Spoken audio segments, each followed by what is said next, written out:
Ik heb aangifte gedaan tegen PVV Friesland wegens het aanzetten tot een misdrijf. Het verhaal begint op 6 september als beveiliger Kees de Jong van Stienjes vregen wordt om PVV'er Jelle Hiemstra te bewaken.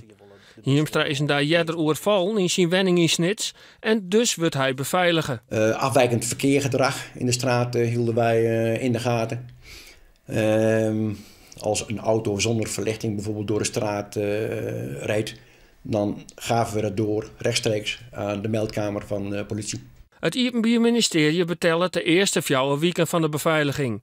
De factuur voor de rest van de periode, ont Jelle Hiemstra eind oktober uit de partij stapt, keert naar de PVV. Dan belt PVV'er Anton Melijn, Jittesjen bij de presentatie van de kandidatenlist voor de Steerten. Die zei tegen mij van, ik ga jouw factuur verdubbelen richting het Openbaar Ministerie. Hij zegt, het liefst ging ik hem verdriedubbelen, zei hij lachend.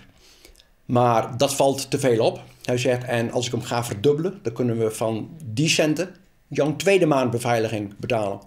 De PVV maakt nog 12.000 euro betalen, maar de Jong krijgt te jaren dat de PVV krap bij kost zit.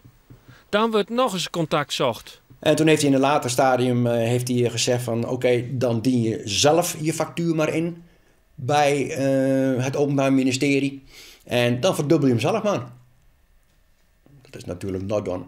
De Jong stapt heel november naar de politie en docht onjefte. De PVV ontkent alle beschuldigings. Volgens mij heeft de PVV Friesland alles correct afhandelen en is er helemaal net sprake van aanzet tot valsheid in geschriften. En dat zal ik wel blikken uit straks uit te stikken. Wat docht dit nou met het imago van je partij? Ja, dit is gewoon hartstikke slecht natuurlijk. Ik bedoel, wij worden van iets beschuldigen wat we net dienen gaan. Het Openbaar Ministerie had de onjefte binnen en zal in kwarten beslissen of ze wat met de onjefte dwars zal.